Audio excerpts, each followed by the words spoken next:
আসসালামু আলাইকুম গাইস। এখন আমি রান্না করব হালিম, রাঁধুনি মিক্সড হালিম। চলুন রেসিপি শুরু করা যাক। প্রথমে একটি বলে হালিমের ডাল চালগুলো ঢেলে নেব। তারপরে এখানে ফুটন্ত গরম পানি দিয়ে আধা ঘন্টার জন্য ভিজিয়ে রাখবো। তারপর এটা আমি ঢেকে অন্য জায়গায় রেখে দেব। তারপর আমি একটি প্যানে পরিমাণ মতো সয়াবিন তেল দিয়ে দেব। তেলটা গরম হলে এখানে আমি পেঁয়াজ কুচি দিয়ে দেব পরিমাণ মতো।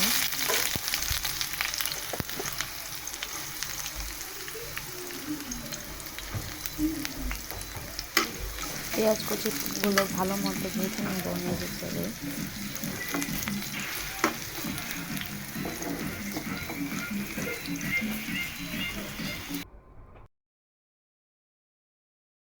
পেঁয়াজ কুচিগুলো যখন বাদামি কালার রং হবে তখনই আমি এখানে পরিমাণ মতো আদা রসুন বাটা দিয়ে দেব।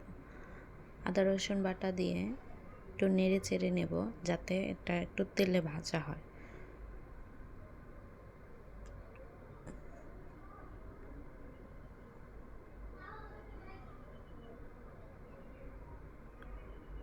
তারপর আমি এখানে পানি ঢেলে দেব।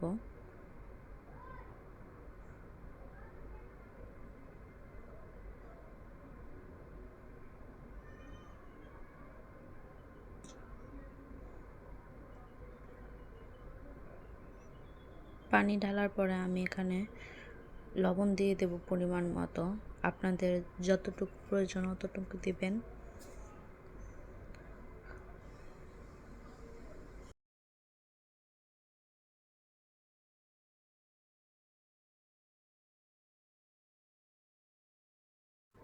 এখন আমি হলুদের গুঁড়ো দিয়ে দেব।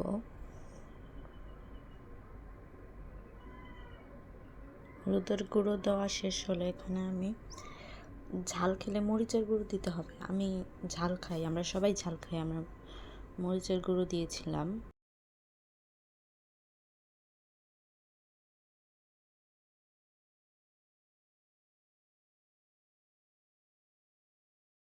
তারপরে আমি যে রাঁধুনি মশলাটা ছিল, হালিমের যে মশলাটা, সেই মশলাটা আমি দিয়ে দিয়েছি। মশলাটা দেওয়ার পরে আমি অনেকক্ষণ নাড়াচাড়া করব যাতে মশলাটা একটু ভালো মতন কষে। যত মশলাটা ভালো মতো কষাবো তত মজা হবে।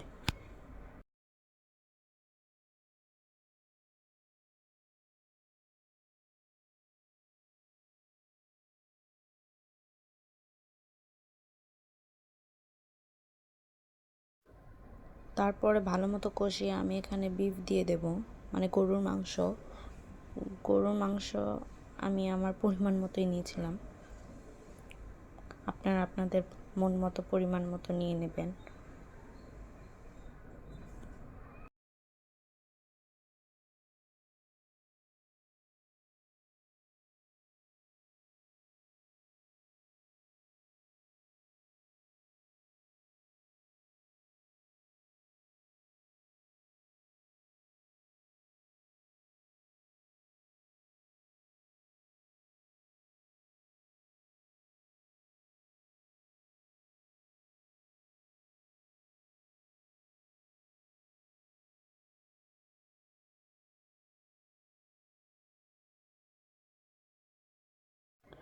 গরুর মাংস যেহেতু সিদ্ধ হতে একটু সময় লাগে, এর জন্য আমি একটু পানি দিয়ে দেব যাতে ভালো মতন কষানো হয়, একটু সিদ্ধ হয় ভালো মতো।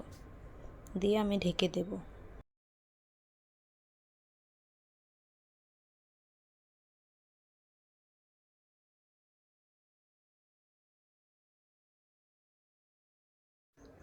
দেখুন ঢাকনাটা ওঠানোর পর কত সুন্দর একটা কালার এসেছে। আপনাদের এরকম সুন্দর একটা কালার আসবে আমি আশা করি।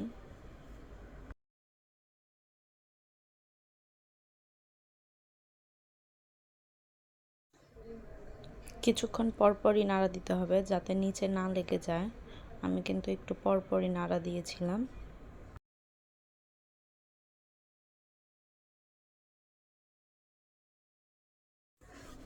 দেখুন মাংসটা কিন্তু অলমোস্ট হয়ে গেছে।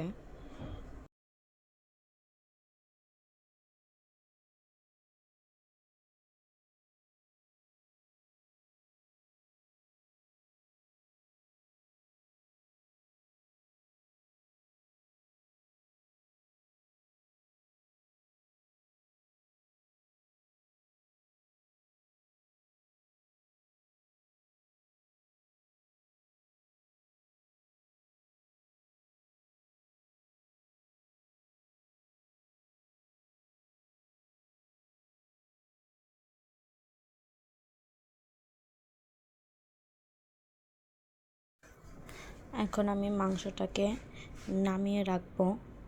নামিয়ে চুলায় একটা বড় একটা পাত্র দেব।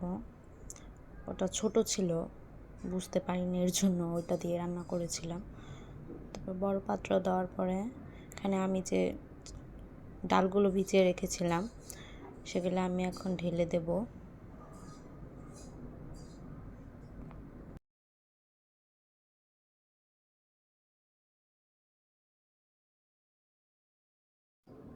তারপর আমি যে মাংসটা কষিয়েছিলাম সেই মাংস কষা এখানে দিয়ে দেব।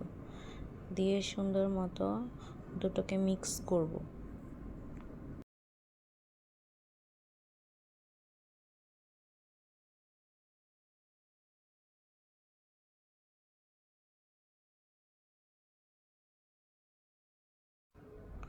সুন্দর মতো দুটোকে মিক্স করব যাতে দুটো ভালো মতো মিশে যায়।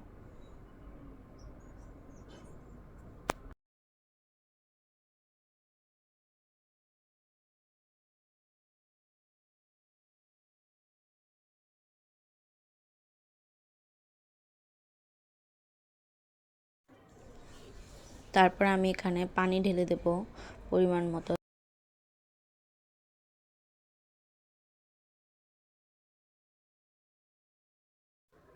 সুন্দর করে নেড়ে ছেড়ে ভালো মতো এটাকে ঢাকনা দিয়ে ঢেকে দেব। বলক আসার আগ পর্যন্ত এটা এইভাবেই থাকবে।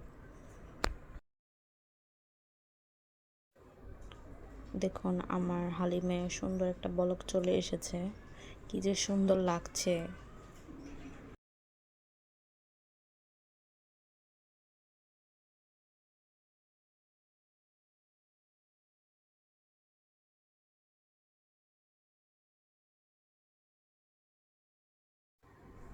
দেখুন হালিমে কত সুন্দর ধোয়া উঠছে। হালিমটা কিন্তু হয়ে গেছে। হালিমটা অনেক ঘন হয়েছে। এটা বন্ধ রাখলে আবার এটা আরও ঘন হবে, ঠান্ডা হলে আরও ঘন হবে। তারপরে আমি এটাকে সুন্দর করে ডেকোরেশন করেছি, দেখতে পারেন। যেভাবে সুন্দর হয় আর কি সেভাবেই করার চেষ্টা করেছি, কিন্তু হালিমটা বাস্তবে অনেক মজা হয়েছিল। আশা করি রান্নাটা আপনাদের পছন্দ হয়েছে। আল্লাহ হাফেজ।